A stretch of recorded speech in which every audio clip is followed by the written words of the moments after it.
Hi, welcome. I'm Katie Kempner, and we're here at the Huffington Post live stage at Advertising Week. In addition to my role at CPB, I also have an online digital series called Perspectives with Katie Kempner, which is a series of inspiring conversations with incredible working women balancing busy lives. And if you want to check it out, you can go to www.katiekempner-perspectives. I'm very lucky to be here at Advertising Week talking with some truly remarkable women, like my next guest, Sharon Napier, who is the founder and CEO of Partners and Napier. Welcome. Thank you, Katie. So maybe we should just start with the name of your company, because many times I would say if it was a man company, a men-founded company, it would be like Partners after, but it would be Partners. Napier and Partners, yeah. Right? We're pretty proud of our name, actually, for a couple reasons. The partners first. One is I had two partners, and that was really important to me.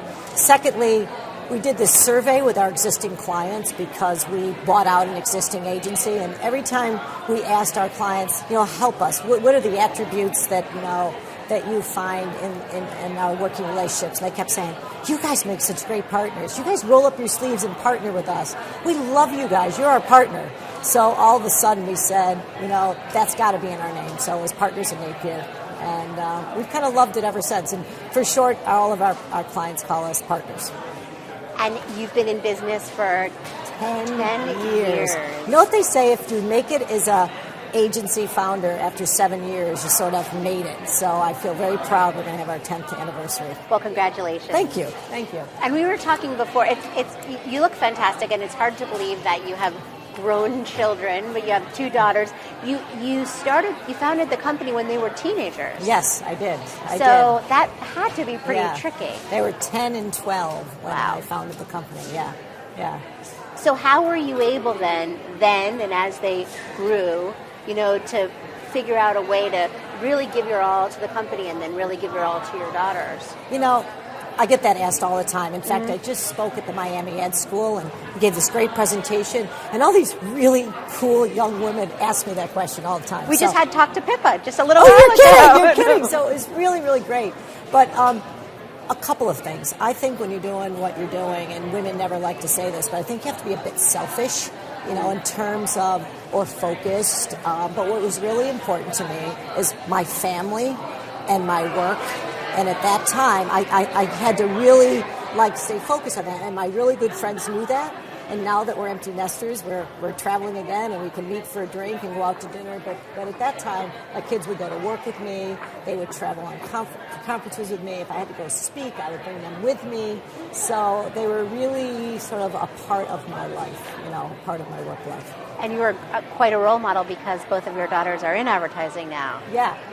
So what I did though when they were younger, I would tell clients every day at 3 o'clock they would call me after school, and even if I was in a new business pitch, I would just say I have to take a 10-minute call. My kids are calling me after school, so I think they just sort of saw that it was kind of a fun business, but hard. Well, that brings me to a question. So it's one thing for you as the founder of the company to be able to say, hold on a second, I need to take a 10-minute call. But what about somebody that works in your organization that's, not nearly as senior as you? Is it okay for them to feel that they're empowered to say, I have to take a 10-minute call too? If you walk into our agency, very big and prominent on our wall are our 3 values. And they are courage, ingenuity, and family. And if you interview anyone in our organization, they will say that family is the foundation of everything we are at Partners Napier. And we define that as mutual respect. We define that as, our families are really important. Our work families, our client families, our home families. And at either time, we're going to have to help each other prioritize those. That's really amazing. And I think it brings up the point that you really, to be successful and be truly happy in your work, you need to find a company that fits with you. It's funny. I tell young people that all the time. I told my daughters when they were interviewing, it's find a culture that feels right for you when you walk in the door. That's what I did at CPB, and so it's really never felt like work. You just fit. ideas, and you've been a mentor, I think, to so many people. And we talked a little about, you're one of the original founders of Straight Up. Yes. You said the first meeting was in your apartment? Yeah, it was so much fun. In fact, it was supposed to be like a 90-minute meeting after work, and about 10 bottles of wine later at midnight, we ended. But we left with a really, really clear purpose with a bunch of very cool senior women in advertising, and saying that we want this to be an underground event where we invite the next tier of leaders in the advertising business. So those women right underneath us that don't have a lot of role models, other women, or might not want our jobs because sometimes they don't look so fun. Yeah. So the whole goal was to get that next tier to this underground event and have like a straight up talk about what it's like, and to be able to have them pick up the phone and call us when they have that day where they're not quite sure this is what they want to do or they need some advice. So we had 98 women at the event. Were they by invite only? Invite only. They were by invite only. There was, I think, 15 to 18 of the original founding group, and we all invited 10. Uh-huh. And is there anything that you can share that came out of that first meeting that would be important for other people to know as well? That there is such a groundswell for this type of support for women. And what we were also amazed at, not only with the second tier, we got a whole tier younger, and that dynamic was really, really cool. And what we heard is many women went back to their agencies and started these straight up talks with women in their agencies. Yeah. Well, it's so interesting that you did that, because there's certainly, Sheryl Sandberg was speaking just here in the, yeah, today. I know, I missed it. I didn't want to, but yeah. I missed it too. But there's so much conversation now. It's definitely changed where there's conversation. But do you think that the right things are being talked about? There's one thing that every time I've heard it for the last 10 years, and Sheryl says it and, lean into, and I thought it was kind of trite, make sure you have the right partner, whether it's a group of friends with the right energy that supports you or your partner. And I thought, oh, that's kind of trite. But the more I think about it from my perspective is 10 years ago, I went to my husband and I said, listen, I'm going to mortgage our house. I'm going to take out all of our 401k, and I'm going to use our house as collateral to buy this agency. What do you think?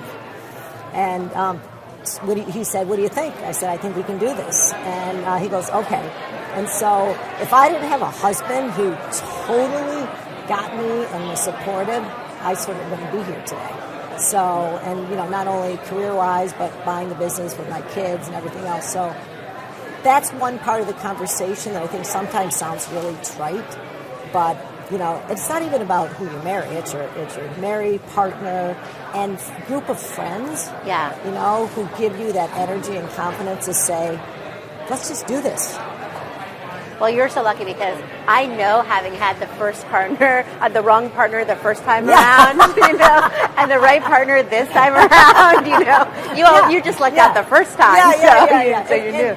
I think there's so many topics. I think there's no one way to do this, and I give people like Cheryl, and who's the president of Bard College. She wrote, there's no such thing as Superwoman. And, right. I just think they're really good conversations, and everyone has to sort of internalize them for themselves. So one last question. Okay. If you have one piece of advice to share with women starting out and people here today, what would it be? My mother gave me a really funny piece of advice when I was going to get married. And she said, don't do anything in the first 6 months of marriage that you don't want to do for the rest of your life. So that's my piece of advice. When you start a new job or you start a new agency, you're focused, just think about what you want to do. And don't get caught taking the notes or not being the one that jumps at a chance to go make a presentation. Just be the person that you really want to be. That's fantastic advice. Thank you so much for joining me today. Oh, you're welcome. It was fun. It's really fun. That was awesome. Thanks. And thank you. We'll see you again soon. Take care.